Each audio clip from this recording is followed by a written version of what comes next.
तो अब बात करते हैं पंजाब की वो चीज पे। हाँ जी। कि ये पंजाब का जो स्क्वाड है ये कितने का स्क्वाड है, और मुझे ये बताएं आप कि जब ये स्क्वाड आप देख रहे हो तो उसमें ओवरसीज प्लेयर कितने हैं? अब आप देखेंगे अगर उस ग्रुप के पर नजरें डालेंगे तो आपको दिखेगा वहां पर ओवरसीज कितने प्लेयर होते हैं? 8 होने चाहिए। 8 होने चाहिए कि 10 होने चाहिए? 8 होने चाहिए। आपके 25 होती है। तो ये रूल्स कैसा है इसमें? 10 ना ना ना, ये इस वजह से हो गया था ना, आपके इंजरी रिप्लेसमेंट्स भी तो थे लोकी के जगह वो, और जो आपके होते हैं ना कि टेम्पररी रिप्लेसमेंट्स वाले ही खिलाड़ी आपके ग्रुप का पार्ट नहीं होंगे, बस वो तो होंगे जो आपने इंजरी के तौर पर आपने उन्हें एक्वायर करा है, आपने उन्हें खरीदा है। तो टेम्पररी रिप्लेसमेंट में कौन आया था यहाँ पर? यहाँ पर नहीं आया था, यहाँ पर आपके इंजरी रिप्लेसमेंट्स थे। इन्होंने मार्को के लिए किसी को लिया नहीं था कि मार्को रुके थे एंड तक? क्या था मार्को ही बस आई थिंक डब्ल्यूटीसी फाइनल के लिए वो थे ना आपके, वो चले गए थे शायद तब तक। तो फाइनल नहीं खेला था मार्को ने, फाइनल शायद खेला था काइल जेमिसन ने, ठीक है, और काइल जेमिसन इनके वो वाले रिप्लेसमेंट थे लॉकी के। हाँ। तो इनका कोई भी जो वैसा रिप्लेसमेंट नहीं था जो बंदा इनका चला गया था। जैसे मुंबई से फॉर एग्जांपल चले गए थे जैक्स, चले गए थे रिकल्टन, चले गए थे, कॉर्बिन बॉस गए थे। तो फिर आपके आगे थे आपके बेस्टो असलंका आपने रखे। और उस तरीके से एक बार पंजाब के अगर आप ग्रुप दिखाएं तो वहां पर यार ये तो फ्रॉड है यार। मतलब मैं तो उसको साफ बोलता हूं कि यार आज एक टाइम हम स्क्वाड देखते हैं उसमें 8 ओवरसीज मैक्स टू मैक्स होता है, यहाँ आप ओवरसीज गिनोगे 10-10। तो यार what the hell is this? अब देखो मिड सीजन आपके एक मिनट मैं तेरे को सीधी बात बोलता हूं, लॉकी इंजर्ड, आपने काइल जेमिसन रख लिया, काइल जेमिसन की उंगली टूट गई, हाँ जी, तो आपने एक और बंदा रख लिया, तो आप फिर एक बंदे के ओवरसीज रखोगे, तो आप ऐसे तो जितने चाहे ओवरसीज बढ़ा सकते हो उस सीजन तक ही। लेकिन अब तो आपको रिलीज करने ही पड़ेंगे ना, जब आप स्टार्ट करोगे अब आपने रिलीज करना ही पड़ेगा। आप जो आपके अगला सीजन जा रहा होगा गोइंग फॉरवर्ड, आपकी जो मैक्सिमम स्ट्रेंथ हो सकती है ओवरसीज प्लेयर्स की वो 8 ही हो सकती है। अब आपके मैक्सी की रिप्लेसमेंट वहां पर मिच ओवन आ गए। अब आपको ये देखना पड़ेगा आप किनको यहां पर मान के चल रहे हो कि गोइंग फॉरवर्ड वही हमारे पिक्स हों। वही है कि इनमें से आप किसको रिलीज करना चाहोगे। मतलब आपकी स्क्वाड में है, बट इन दोनों में से मैक्सी के अगर रिप्लेसमेंट ओवन है तो इन दोनों में से आपको एक को चूज करना पड़ेगा, या फिर आप उसकी जगह पे कोई और ओवरसीज आप छोड़ो। मतलब यही है कि देखो जेवियर बार्टलेट आपके 80 लाख रुपए, लोकी फर्गसन 2 करोड़ रुपए, लोकी और जेमिसन, देखो जेमिसन ने ठीक ठाक कर दिया, अभी मैचेस भी आखिर में निकाल दिए। न्यूजीलैंड वेस्ट इंडीज वाले चल रहे हैं, अपने आप को एज अ T20 बॉलर उन्होंने और ज्यादा बेहतर करा है। और लोकी फर्गसन का थोड़ा सा लोअर बैक इश्यूज का थोड़े से इश्यूज रहे हैं ओवर द इयर्स, तो मुझे लगता है लोकी फर्गसन से आप पीछे छुड़वा लो। यहाँ पर फर्गसन का थोड़ा मसला रहा है लोअर बैक इश्यूज का। एंड सिमिलर केस अगर आपको एक और खिलाड़ी टारगेट करना होगा, जैसे जय भैया ने कहा यार अगर आपको लगता है मार्कस स्टोइनिस ओवर प्राइस लगते हैं 11 करोड़ रुपए में, ऐसे ही आप पर्स बना पाओगे अपना। अगर आप वहां पर यूजी चहल जा रहे हैं 18 करोड़ रुपए, मार्कस स्टोइनिस 11 करोड़ रुपए, स्ट्रेट अवे 29 करोड़ रुपए बन जाएंगे। या जब इन्होंने खरीदा मार्कस स्टोइनिस भी खरीदा, मार्कस के बाद फिर ग्लेन मैक्सवेल भी खरीदा, इन्होंने सब खरीदा, अब ये मिच ओवन को भी लेकर आया रिकी पॉन्टिंग।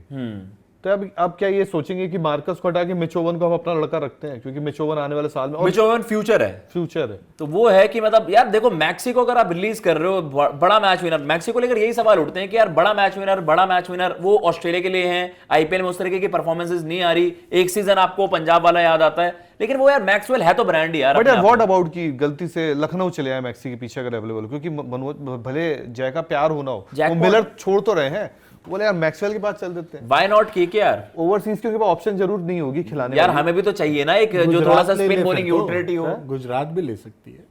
हाँ गुजरात जा सकती है मैक्सवेल, मतलब और ये मुझे लगता है दोनों कहीं भी बिक जाएंगे। मैक्सवेल स्टोइनिस तो मतलब कोई भी टीम इनको हॉट प्रॉपर्टी है, खुशी ले लेगी, भले इतना अमाउंट बहुत ज्यादा बड़ा ना हो। जो ये प्राइस टैग है इसी प्राइस पे अगर मिलेंगे तो कोई भी टीम, मुझे लगता है जिनको फिनिशर वाले रोल के लिए चाहिए वो चले जाएंगे, चाहे जो भी उनके आईपीएल की परफॉर्मेंस रहे होगा। 4-5 करोड़ में मिल रहे हैं तो बुरी डील नहीं है। लेकिन जैसा भी ये वाला आपको लगता है कि थोड़ा सा इस नियम में भी आपको इसमें भी फ्लॉज हैं, इसमें कुछ रेक्टिफाई करना चाहिए? ये फ्रॉड है। आपने मिड सीजन खरीद लिया, वो भी टेम्पररी ही होना चाहिए। आपने बोला कि मेरा मानना है कि भाई if someone is injured then आप रिलीज। वर्ल्ड कप में क्या होता है, वर्ल्ड कप आप खेल रहे हो, अभी जो हमने प्रतिका रावल वाला केस देखा, आपकी टीम में इंजर्ड हुआ, आपको किसी एक को लाना है तो दूसरे को बाहर करना पड़ेगा। दैट्स द रूल यार, ये तो फ्रॉड है। मैं तो एक टाइम पे चार बॉलर इंजर्ड हो जाए, और होता है ऐसा नहीं होता कि बॉलर इंजर्ड नहीं होता, तो आप रखते जाओगे तो वो तो बनता जाएगा। बट अब उसमें आईपीएल के केस में ये होता है कि आईपीएल की जब आप टीम बनाते हो मेगा ऑक्शन में, मिनी ऑक्शन में, तो आप एक सीजन के लिए नहीं देखते हो, 3 सीजन आप फ्यूचर के लिए देखते हो। पता चले कि आपने इस सीजन के बेसिस पे निकाल दिया, तो आपने प्लान तो उसको अगर 20 करोड़ रुपए दिए गेंदबाज यार कि कम से कम मुझे एक बात बताओ, मैं एग्री कर गया आपके साथ। आपने फॉर एग्जांपल लॉकी को लिया, आपने बोला लॉकी इंजर्ड है, हम टेम्पररी रिप्लेसमेंट लेके आते काइल जेमिसन। अब काइल जेमिसन ने अच्छी गेंदबाजी कर दी, कर दी। तो अगर आपको इतना मोहब्बत है, आपने जब हमने मेगा ऑक्शन में बड़े प्लेयर लिए, तो फिर आप काइल जेमिसन को छोड़ दो, जैसे ये आपका आईपीएल काइल जेमिसन को छोड़ो ना छोड़ो वो उनका फैसला है, बट उनकी जगह पे आपको एक ओवरसीज तुरंत रिलीज करना चाहिए, ये होना चाहिए। वही वाली यार बात जो है सीएसके ने करा, देखो सीएसके ने जो लूप होल है इस पूरे जो ये आपका नियम है, जो पूरे मतलब आपने मजाक ही तो उड़ा दिया उन सिस्टम का। आपने ब्रेविस के ऊपर ये तो बवाल मचा था ना कि यार गुरजपनीत हुए थे इंजर्ड और आपने ब्रेविस को एक्वायर कर लिया एक इंजरी रिप्लेसमेंट के तौर पर। आपने कहा यार इस खिलाड़ी की सर्विसेज हमने खरीद ली हैं, फिर उसके बाद उन्होंने प्रूफ भी दिखाया कि यार ये तो ऐसे था, इसको आप ये मत मानिए। इवन आयुष महात्रे यार, आपके ऋतुराज के आयुष महात्रे, अब मेरा वही कहने का कि अगर आपका कोई बंदा है तो फिर आपको या तो सीजन एंड होने पे उसको छोड़ दो जिसको आपने लिया। टेम्पररी रिप्लेसमेंट का मतलब है आपने जुगाड़ में लिया, उससे हमने काम निकलवाया। अब ये नहीं देखा कि भाई उसकी परफॉर्मेंस अच्छी आ गई तो अब मैं उसको रखूंगा ही रखूंगा, मैं इसको भी रखूंगा, ये भी लड्डू खाऊंगा, वो भी पेड़ा खाऊंगा। पर ऐसे खिलाड़ी का कॉन्ट्रैक्ट आप पुल ऑफ कैसे कर पाओगे? लेट अस सपोज 2 मैचेस रहते हैं लीग के एक टीम के, और लीग के बाद वो बाहर होती है। 2 मैचेस के लिए आप एक बंदे को 2 करोड़ रुपए से देने से रहे, वो क्या कहेगा, ले भाई 15,000 रुपए ले, जैसा मेकशिफ्ट अरेंजमेंट कर दो। जब मुस्तफिजुर रहमान एंड में लेके आई, डीसी लेके आई, तो उनका एक हिसाब था ना कि गिने चुने मैच खेलेंगे, उनको इस हिसाब से लेके आप लेके आओ उस हिसाब से यार। लेकिन वो 6 करोड़ रुपीस में आपका वहां पर सेटलमेंट होती है, और उसमें भी आपने देखा कि यार 1 करोड़ थोड़ी दे दी होंगे, 6 करोड़ उनके पूरे सीजन की फीस थी। उस फीस के हिसाब से 2 मैच पूरे सीजन 14 मैचेस। नहीं, ऐसे तो फ्रेंचाइजी का नुकसान होगा ना, अगर वो ऐसे करने लगे फ्रेंचाइजी का ऐसा नुकसान होगा। लेकिन इसको आप इस तरीके से रेक्टिफाई कर सकते हैं कि जो आपके इंजरी रिप्लेसमेंट्स हैं वो आपका जब सीजन खत्म हो गया भैया, उसके बाद अनाउंस करो। हाँ, उसके बाद वो अप फॉर ग्रैब होने चाहिए। मेरा मानना ये है, उस ग्रुप का पार्ट नहीं होने चाहिए। आप उनको पिक करो लेकिन ऑक्शन में आए भाई। ऐसा ना हो कि ग्रुप का ही पार्ट बन जाए, आपके स्क्वाड का ही पार्ट बन जाए। 10 खिलाड़ी ऑलरेडी लेकर घूम रहे हो, अब इस बार आपके लिए चॉइसेस ज्यादा बढ़ गई हैं, तो ये इसको आप बेहतर तरीके से कर सकते हैं, क्योंकि ये बड़ा लूप होल है जिसका टीम फायदा उठा रही है। यार मतलब आप वही जो पंजाब का स्क्वाड हम देख रहे थे कि कल कहीं ना कहीं जब खबर आई कि सैम करन को लेके, मतलब सच में ये बात है कि शायद हमने से भी किसी ने लॉजिकली नहीं दिमाग लगाया कि जब ये सैम करन को ले रही है क्या कह सकते हैं राजस्थान रॉयल्स, तो इनके पास ओवरसीज प्लेयर्स का कोटा क्या है? हाँ, जोफ्रा आर्चर है, हेटमायर है, 2 भाई श्रीलंका के उनके पास है, 2 भाई साउथ अफ्रीका के इनके पास है। ऐसे तो उठाओगे तो टोटल 8 तो ऑलरेडी इनके पास थे, फिर आप उसको बाहर से लेके आए 9 है। ये रूल्स देखो, आप रूल्स करते हो, बट रूल्स के धज्जे उड़ने की वजह से ये जो 48 घंटे तक ये जो डील रही इनकी फंस गई। ओवरसीज का अगर आप एक को छोड़ो एक को रखो तो आपको दिक्कत ही नहीं आएगी, क्योंकि आपका बैलेंस बना रहेगा। नहीं, अगर आप इस वाले केस में देखोगे ये दिक्कत आपके तब आएगी कि गोइंग फॉरवर्ड कि इस टीम के पास 8 से ज्यादा है। लेकिन जब आप ऑक्शन में जा रहे होगे, ऑब्वियसली ये चीज तय है कि इनको अभी इन्हें रिलीज 2 ओवरसीज करने ही पड़ेंगे मिनिमम, ज्यादा भी आप कर सकते हो। लेकिन जब आप जा रहे होगे इस ऑक्शन में, तो अब आपको भाई 2 मिनिमम अपने ओवरसीज खिलाड़ी को रिलीज करना ही पड़ेगा, तभी तो वो मैक्सिमम स्ट्रेंथ जो आप उसे मैच कर पाओगे।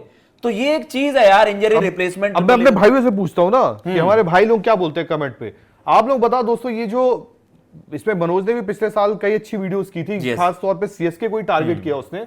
टारगेट इसलिए किया क्योंकि सीएसके ने अच्छे प्लेयर्स टारगेट किए। तो अब आपको सबसे पहले जो कायदे से दिमाग जो सीएसके ने लगाया, तो सीएसके पे बात ज्यादा हुई थी। बात ज्यादा ऐसे बोलो ना, टारगेट थोड़ी किया था यार। टारगेट मतलब वैसा टारगेट है, आप समझ नहीं रहे, सीएसके उसको पसंद की टीम है इसलिए उसको बुरा लगता है। ठीक है, तो आपको बताना दोस्तों कि ये चलता है कि आप ये इंजरी रिप्लेसमेंट के नाम से ले लेते हो, प्लेयर्स लेते हो, फिर रखते जाते हो, और फिर एंड में अभी चीजें फंसती भी है। आई थिंक नांद्रे बर्गर भी किसी की इंजरी के आए थे यार, क्या पिछले सीजन? हाँ, नांद्रे बर्गर आए थे ना। किसका यार? इनके सैंडी का, तुषार देशपांडे, मुझे समझ नहीं आ रहा, लेकिन किसी बॉलर का ही आए थे वो।